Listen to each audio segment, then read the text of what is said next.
It's alive. Oh, it's alive. It's alive. It's alive. It's alive. Oh, in the name of God. Now I know what it feels like to be God.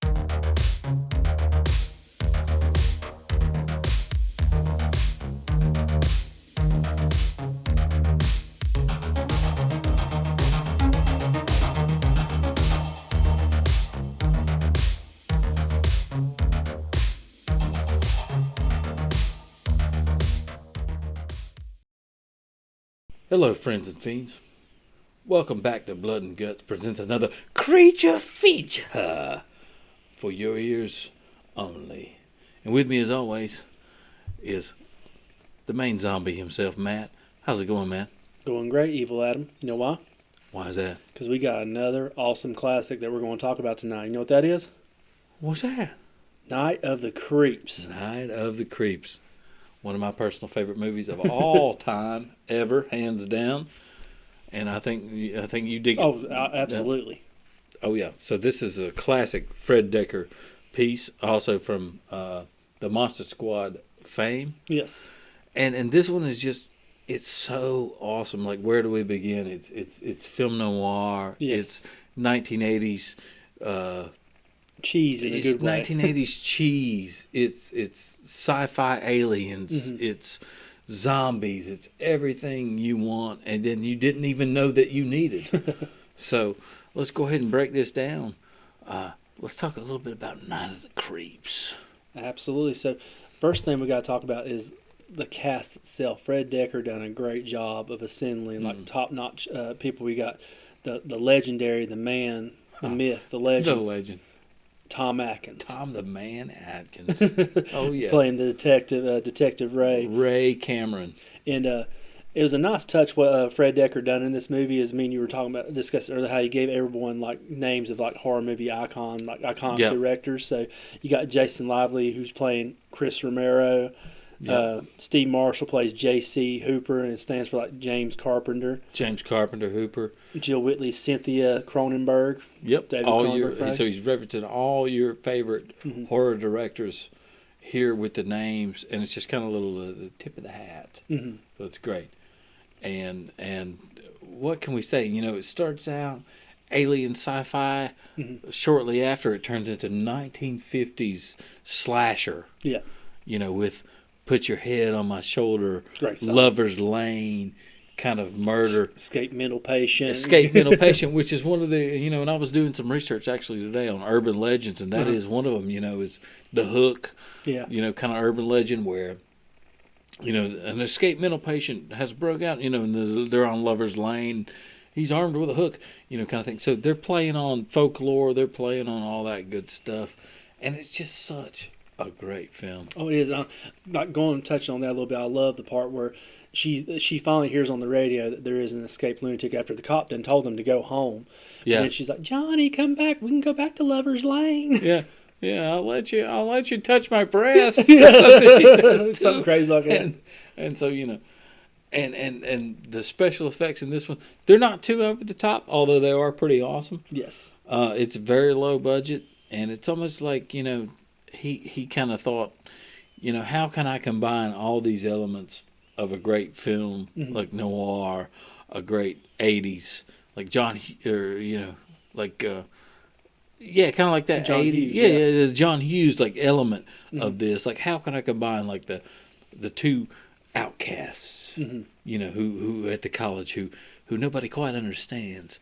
So it's almost got that kind of element, and it's almost got like the sci-fi, and they're all put together in a blender for your amusement. And this one, just so great. That's one thing Fred Dekker does with this story as well. Is like you kind of touched on with Chris and JC. They're at the beginning of the movie, at least, or not the beginning, when they come in, when it hits the present day, they're the backbone. They're the ones that are carrying the movies with their friendship, like you said, because they're the outcasts. Chris is in love with the girl, but he's too afraid to talk to her. So. Yeah, the girl, he's way out of his league. You Yeah. know, so you got the John Hughes classic kind of tribute. She's way out of his league, but he's got to try it anyway. Yeah, and JC, JC always talks about, since he does have that handicap, he's like, no girl will ever get with me, so what am I going to do? I'm going to help out my best friend. And So- so heartwarming, endearing kind of story. and I'm going to go ahead and say, spoiler warning in this episode, but the scene where he gets back to the room and he listens to the tape. Yeah. And he says, I walked for the first time. And you hear his voice is manipulated because the parasites are controlling his brain, Right. but he's still got some faculties of a human and some remembrance of his friend. I cried like a baby. Niagara Falls, Frankie Angel, Niagara Falls. I cried like a baby. I love it. Yeah, going back to the beginning of the story, how it sets up that, like, how he's trying to help his friend get the girl, and then in doing so, he's like, what you can do to Gary? He's like, oh, I know what I can do. I can rush for a fraternity. Well, I would have said talk to her, but yeah, we can do that too. Do that. And so then it sets them up where they get told they go steal a cadaver and take it to another fraternity, just drop it on the doorstep to scare them. And so then you get that the classic David Paymer in one of his first film roles, Ira from City Slickers, and great actor. Him going in, he can't remember the last digit of his code, and JC just so happens to hit it and goes in there and unfreezes the zombie from the 50s, Zombie Johnny. Which also has the alien parasite inside his brain, which leads us to the whole ruckus that's going on. And it's just so great. The cars, the music, everything. And that's when you get introduced to the great Tom Atkins, where he's having his dream. The Detective Ray Cameron. Yeah, picks up the phone. Thrill me. Yeah. And he's in this dream. It's like, he's like the borderline suicidal detective who's caught up in the past, who can't let it go. And also, Tom Atkins has stated this is, his favorite film that he's worked on. Yeah. And it's just such a classic. When he tells the shotgun story, I remember seeing this. I mean, because from the time I was a kid, I saw this and I loved it. I'm trying to remember now, that nostalgia that I felt when I saw it. But when he tells the story, and he says, Spanky, I went and I got revenge. And he goes, Are you confessing to a murder? You were alone? And he goes, oh, no. I had my 12 gauge with me. Like he's just this whole eerie silence. There's no music. I had my 12 gauge with me. And it's just this whole silence. So it's got these serious undertones, but it doesn't take itself too seriously. Yeah. It's such a great film. And then, like, not far after that, like you said, how you touched on JC and his ultimate demise, and then when Chris comes back, he goes, they got alfalfa. They got alfalfa. And it's like they go in your brain, they incubate, and all that good stuff. But then you're introduced to the legendary Dick Miller as Walt. Right. But flash back a little bit before that scene that you were just talking about, too, is, he's knocking on the door of the Detective Ray Cameron. He's knocking on the door. The old jazz music is playing. Ray Cameron's got his cigarette. He's got his scotch, whiskey, whatever. And that's what, they've got alfalfa. They've got alfalfa. He breaks down and tells them this story. Well, you come to find that was moments before he was actually going to try to off himself. So he's got the oven open. The gas oven's going. The gas is filling the house. The duct tape on the door. He's got the match, the Zippo. He's ready to go. He's ready to blow himself up. You walk up. There's a great shot of seeing him turn off all the dials of the oven and close it. What I love about that shot, too, and you got that classic where he's walking, puts on his trench coat. He's walking back this way, gets his sidearm, walks back this way, grabs the 12 gauge. Grabs the 12 gauge, like up underneath the couch or something. Yeah. Like he picks up the couch. There's a 12 gauge underneath. Just such a classic. And I'm a sucker personally for those film noir moments, and this has those interlaced with the sci-fi, the little tiny aliens at the beginning. Yeah. They've lost their science project. We got to blow up the hatch. We got to get in there. We've lost our science project. Well, folks, that science project turns out to be brain-sucking parasites that take over your mind and control your body after you're dead. So, You're kind of going back, like that whole scene then, after we get to that part, we get to Dick Miller, is like, what I need, Walt, is your basic flamethrower. What I need, Walt, is your basic, they learn that fire can kill it. What I need, Walt, is your basic flamethrower. He says, what's the matter, Ray? Your old snub nose isn't good enough for you anymore. Just these classic lines.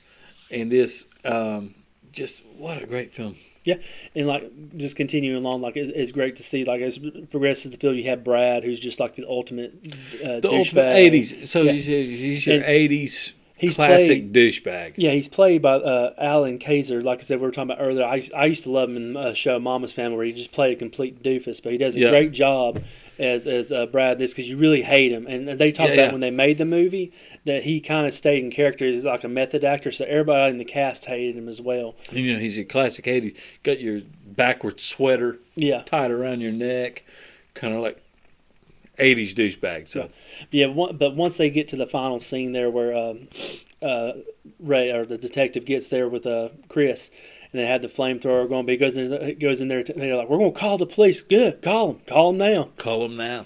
Then he looks out the window. You got that classic line, because you got good news and bad news, girls. Good Your news dates is are here. What's the bad news? Yeah. They're dead. They're dead. I mean, just your classic detective, hard boiled. I love it. You know, there almost could have been it, and for me personally, there could have been a whole series after. You know, the Ray Cameron stories. You know, like a film noir. And I mean, for those of you that love Horror Nights, your Boris Schuster, your Case Files, legendary Truth Detective House. This could have been that kind of thing. You know, just this ongoing hard-boiled, grizzled detective fighting aliens and monsters all through the land. That would have been great. Oh, it'd absolutely been great. Kind of digressing, then one thing we're talking about this movie too is like the special effects of it. Like I said, it wasn't like a high budget movie, but Fred Decker done a great job of squeezing every penny in that budget to get what we had. Like I know the parasites, when they were on the ground, they were talking about they just used fishing line to bring them through and have them wiggle like that. Just something simple as that. Yeah. And thinking, how can we do this? And the puppets they have. And the sound effects is what make them. I mean, even though they're on the fishing line, the sound effect is almost like it's very slimy sound effects, you know, kind of thing. But then you also, on the wall, that Easter egg. Yeah. When JD's in the bathroom, and it's that Easter egg. And you know what it says on the wall, written on the wall? Monster Squad rules. So there's your little tip of the hat. So the whole movie's kind of full of Easter eggs. It was made, you know, it's kind of like a fan service movie before fan service was a thing. And, you know, a lot of Easter eggs in this. Yeah.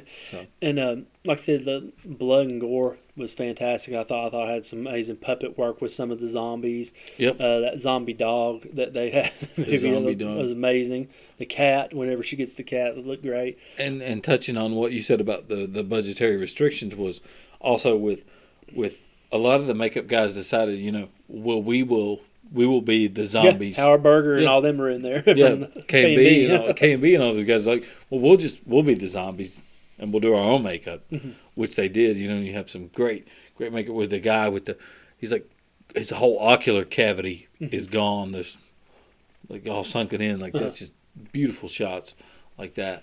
Beautiful makeups. So let me ask you a question then, Adam, because I know we actually have for the two different endings. We have the theatrical ending, which is just spoiler alert. Obviously, if you hadn't seen this movie now, obviously you need to go watch it. It's a very amazing movie. Oh yeah. But if you haven't seen it, you might want to skip this part. But at the very end of the movie, obviously when he blows up the house in the theatrical version, it goes to Chris and Cynthia. Holding each other until they see that little dog, and the little dog infects Cynthia. She goes to pet the dog. Cuts the black. She kneels down, and then So. And the alien slug jumps out of her mouth. Yeah. Jumps out of its mouth, almost as if it's going for her mouth. Mm-hmm. And then you got your fade, which is good because you're thinking, okay, well this now it's still going on. Mm-hmm. What are we going to do? So, as opposed to the alternate ending, where you see Detective Ray walk out as just like a charcoal corpse with a cigarette in his mouth, still going. falls down, and then all the creatures come out of him and go into the cemetery, and then you see those aliens with a spotlight trying to find it. I just want to know which one is your personal favorite ending? Well, both are bleak as hell. Both endings don't show really any sign of hope, of hope or a resolution. But I like the ending with the Cameron when he comes out. And he's got the cigarette going. He's all charred up. He falls down. His head splits open. The slugs slither into the graveyard, which is a matte painting shot, by the way. They did this huge matte painting of this epic graveyard. It's beautiful. It's gorgeous. And then you have the alien spotlight kind of shining around the graves, trying to find where they've gone, but it's too late because they've already gone into the graves of the persons, and we can assume from there. Now we got even more zombies, and it's just going to keep going. So either ending is very bleak, and I love that about it. Is that there was no happy like boy gets girl, kill zombies, day is saved kind of ending. It's both are very bleak. I have to agree with you. I kind of go with the alternate ending myself because I love that Matt Payton. Like you're talking about, I love the spotlight. You see the makeup on him, and he's charred, and he's just smoke.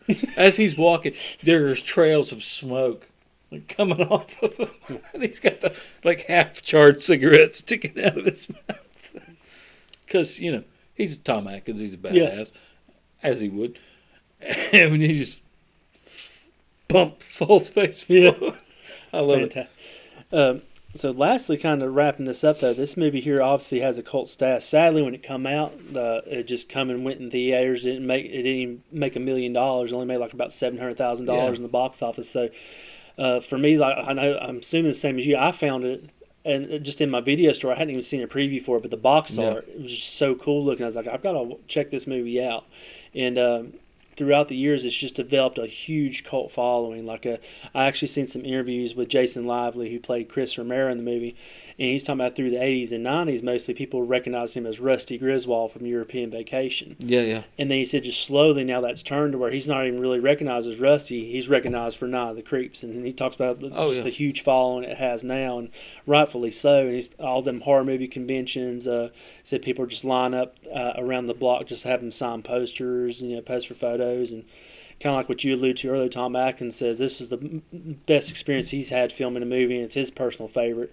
Yeah. And said Fred Dekker is one of the few directors he would actually work with multiple times if he could. Yeah, and this is someone who's worked with all the greats. Mm-hmm. So, but yeah, I think this one it just stands the test of time. And I mean, I saw it as a kid, and I can't remember where. It's probably I think it was a late night, like HBO, and I was staying at my parents', and I had, it's probably like 2 o'clock in the morning, and I come across this thing as a kid, and just fell in love with it because it's all the tropes that I personally love: the noir, the alien sci-fi, the zombies, the action with the flamethrower and the shotgun action. You get the axe chopping through the floor. Remember? Oh, that's awesome! And that's one of my favorite parts too. Is we buried her, buried underneath. We buried her where the house mother's cottage now is, and so you get the house mother's cottage. She's watching Plan 9 from Outer Space, which is a reoccurring theme through the film. Several different times you'll see Plan 9 from Outer Space being played, and you hear that axe chopping from under the floor. Thump, thump, thump. And she's kind of like, what is that going on? The dog's barking. What is that going on? Thump, thump. The axe murderer coming back to life. I just love it. It's so creepy. And it's got that borderline creepiness, horror, campiness that I love. Right. So yeah, this movie here, like I said, it's a very, like I said, it does have a bleak ending, but overall it's a very lighthearted movie the way they approach things. Yeah. And it's just that was the beauty of the 80s. Is kind of like how I look at it. Like it's the part you talk about putting a movie in a time capsule from the 80s that you want to dig up 40 years later that we're talking about today. Night of the Creeps, perfect example. Oh yeah, and it's a good yearly watch, whether it be Halloween or not. Like you could watch it Halloween, you could watch it prom, whenever the hell you want to, really. And it's gonna be one of those ones that if you don't want it to be too serious, you want to have a little bit of fun, you want to have a little bit of comedy, it goes a long way. Awesome. Well, that puts a big bow on Night of the Creeps, and like I said, if for some reason you have not watched this movie yet, we very highly recommend it. Go do it. Do yourself a favor. 5 bones from us, obviously. Exactly. Get your popcorn ready. Get your Budweiser ready, because Tom Atkins and your Marlboro Reds, and hide your mom's phone number. Hide your mom's phone number because Tom Atkins is in this. So yeah. So let us know if you've seen this movie in the comments. Let us know where it ranks on your list as far as 80s horror movies go. Also, make sure you like and subscribe to the channel. Let your friends know about it. Share this video with them. That's right. And put your head on our shoulder, because there's more creature featured content coming your way, as well as more HHN content. As soon as we get some more announcements, we will let you know. So remember the creature features. Creature features.